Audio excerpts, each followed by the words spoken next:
Assalamu alaikum to everyone. My name is Muhammad Irfan. Inshallah, today we will discuss about Article 184 of the Constitution of Pakistan. Article 184 discuss about the original jurisdiction of the Supreme Court and the suo motu.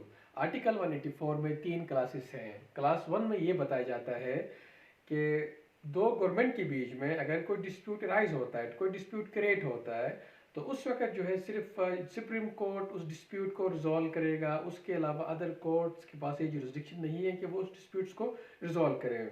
ये पहले class में बताया गया है. दूसरे class में ये है कि पहले क्लास के तहत जो jurisdiction supreme court of Pakistan को दिया गया है, कॉन्फर किया गया है, उसके तहत supreme court only declaratory judgment pronounce करेगा. और डिक्लेरेटरी जजमेंट से मुराद ये है कि सुप्रीम कोर्ट ये डिसाइड करेगा कि इस प्रोविंस की, इस गवर्नमेंट की ये ड्यूटी है, इस गवर्नमेंट की ये ऑब्लिगेशन है. यानी कि मीनिंग इज देयर बाय उनकी राइट्स एंड ड्यूटीज, इनकी ऑब्लिगेशंस वगैरह डिटरमाइन कर लेगा. क्लास 2. क्लास 3 में ये बताया गया है कि अगर कोई फंडामेंटल राइट ब्रीच होता है, fundamental right as you know that fundamental right is discuss in article 8 to article 28. Article 8 से लेकर आर्टिकल 28 तक फंडामेंटल राइट को डिस्कस किया गया है. अगर कोई फंडामेंटल राइट ब्रीच होता है तो उस वक्त सुप्रीम कोर्ट के पास ये जुरिस्डिक्शन है कि वो अपने जुरिस्डिक्शन और अपने इख्तियारात को यूज़ करते हुए उस चीज़ का वो खुद एक्शन ले सकता है. दूसरी बात यह है कि वो तो पहली बात ये हो गई कि सुप्रीम कोर्ट जो है खुद एक्शन ले सकता है. दूसरी बात यह है कि अगर कोई पर्सन या कोई सिटीज़न एप्लीकेशन मूव करता है, सुप्रीम कोर्ट के नॉलेज में ये पढ़ लाता है कि ये जो है फंडामेंटल राइट ब्रीच हुआ है, तो उस वक्त सुप्रीम कोर्ट उस केस को प्रोसीड करेगा, उस केस को अपने नोटिस मिलेगा. अब हम इस आर्टिकल को रीड करते हैं. Article 184 original jurisdiction of supreme court. ये मैंने आगे खुद लिखा है सू मोटू जो है आर्टिकल 184 की क्लास 3 में बताया गया है. Original jurisdiction of supreme court. Supreme court का ओरिजिनल जुरिस्डिक्शन. ओरिजिनल जुरिस्डिक्शन से क्या मुराद है? ओरिजिनल जुरिस्डिक्शन से मुराद है that kind of jurisdiction which have been conferred by the constitutions. यानी कि वो डायरेक्टली जो है कॉन्स्टिट्यूशन से कन्फर किया गया हो, कॉन्स्टिट्यूशन ने उनको प्रोवाइड किया हो.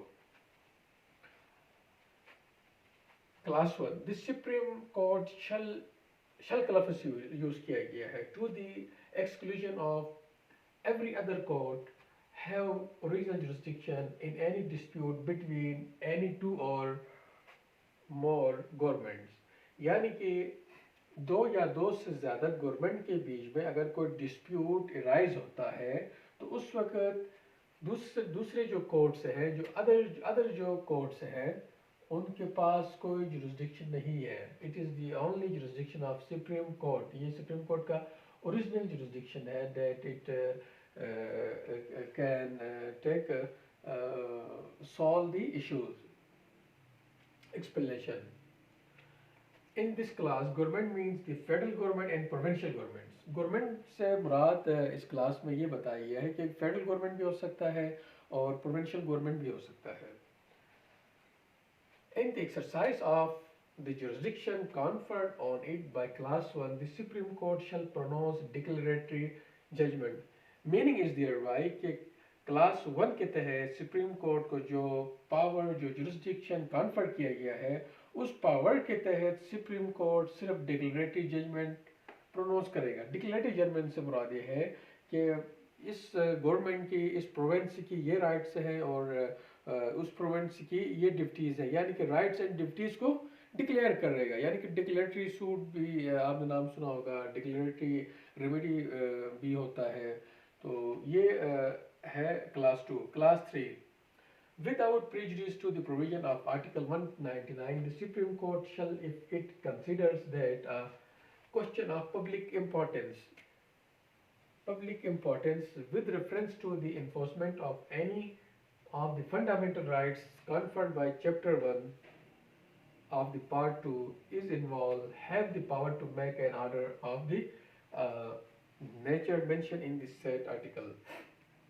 यानी कि चैप्टर 1 में, चैप्टर 1 पार्ट 2 के चैप्टर 1 में जो डिस्कस किया गया है, जो बयान किया गया है, वो फंडामेंटल राइट्स के हवाले से बताया गया है। क्लास 3 में ये बताया गया है कि सुप्रीम कोर्ट के पास इस बात की जुरिस्डिक्शन है कि अगर पब्लिक इम्पोर्टेंस के हवाले से कोई क्वेश्चन रेस होता है, कोई राइट ब्रीच होता है, या कोई फंडामेंटल राइट के हवाले से कोई फंडामेंटल राइट्स के हवाले से कोई क्वेश्चन रेस होता है, तो उस वक्त जो है सुप्रीम कोर्ट के पास ये जुरिस्डिक्शन है कि वो खुद उस चीज़ को टेक इट्स ऑन मोशंस, यानी कि वो खुद उसकी नज़रसानी करेगा, खुद देख लेगा। अच्छा, ये हो गया class 1, class 2, class 3। I hope you got the points and you have learned a lot. Thanks.